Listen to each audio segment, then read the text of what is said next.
Salut tout le monde, petite vidéo, j'espère que le son sera bon. Dites-moi, j'essaye des choses en ce moment.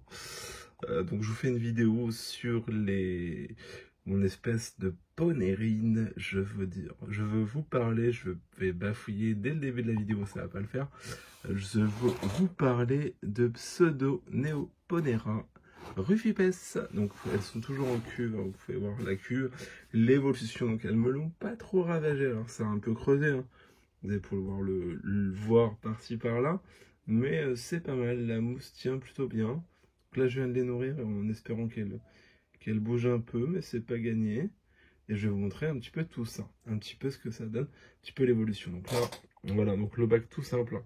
Substrat, des plantes dans le fond, j'avais mis un peu d'écorce de liège pour faire un relief avec de la mousse dessus pour que ça pousse. Alors je vais essayer de zoomer un petit peu pour que vous puissiez voir dans le fond. Voilà ce que ça donne. Donc voilà, terrain plutôt humide avec un drainage. Donc on voit qu'elles ont creusé mais sans pour autant ruiner la déco, si j'ose dire.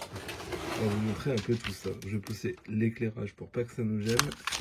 Je vais retirer le cache. Hop. Et voilà. Alors, qu'est-ce qui se passe dans cette petite fondation qui est sortie de diapo? Donc, vous pouvez voir que là, j'ai mes ouvrières qui sont là, hein. J'en ai toujours à peu près une dizaine. J'en ai perdu une de mémoire pendant la diapose. Là, elle est toujours dans le bac d'ailleurs. Et il me semble, alors, à part si elles me font mentir, mais qu'elles avaient repondu des œufs. Je voulais voir ça avec vous. Donc, vous pouvez voir cette espèce, elle est magnifique, hein. C'est vraiment une ponérine. Et l'avantage, je sais pas si ceux qui me suivent, j'avais posté un short sur YouTube ou sur Instagram, je sais plus, où j'avais une ouvrière que j'avais chopée, que j'avais mis dans une boîte. Et quand je voulais l'attraper avec la pince, elle projette en fait de la soie chimique pour se défendre. Dans la nature, elle partage le même milieu de vie, si j'ose dire, que les Tetraponera rufifonigra, que vous voyez, qui sont si nerveuses. Et elles arrivent à avoir le dessus. Alors c'est une espèce qui est nettement moins agressive, notamment avec les fourmis. Donc cette année, moi je vais peut-être tenter une cohabitation dans la cuve avec une petite espèce. Donc je ne vous dis pas quelle espèce, vous verrez bien.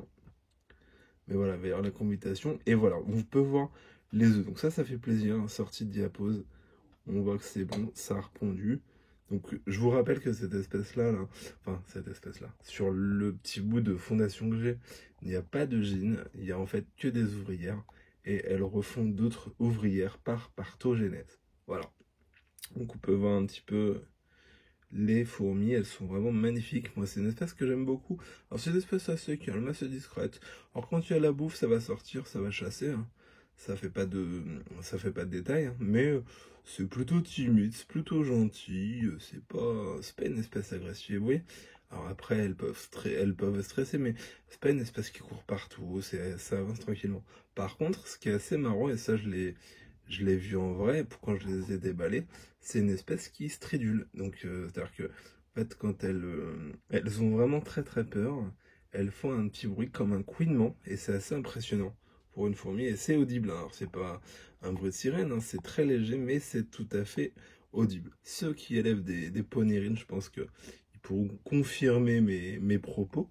Donc voilà un petit peu. Donc je vous rappelle que ce nid-là, c'est le nid de chez Huntful, de chez Art Fourmi, et que vous voyez que ça se développe très bien. J'ai même tenté sur le dessus de mettre de la mousse, elle tient, elle pousse très bien. Donc vous voyez, le BC ne moisit pas pour autant. Voilà. Après, il n'est pas surhumidifié à chaque fois, mais il est quand même bien humide puisque la cuve en elle-même est humide. Donc on peut voir qu'elles m'ont ramené du substrat dans le bac, hein, dans le nid, hein. C'est effectivement, c'est bien le substrat principalement pour faire tisser les cocons. Voilà.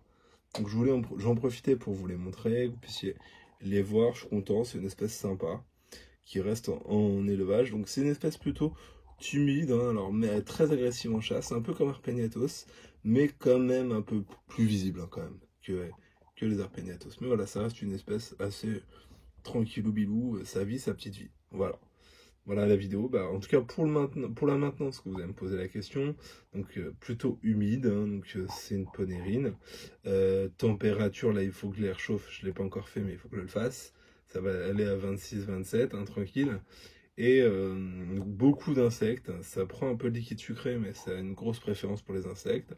Diapause, elles ont leur diapause à température ambiante de octobre, là jusqu'à maintenant. En fait, elles sont réveillées, là ça fait à peu près 15 jours hein, qu'elles ont repris du service. Mais donc voilà, j'en profite pour vous les montrer. Vraiment une espèce très sympatoche. Très très sympatoche. Voilà. J'espère que la vidéo vous a plu. Je vous souhaite une excellente journée. Salut, salut. Ciao.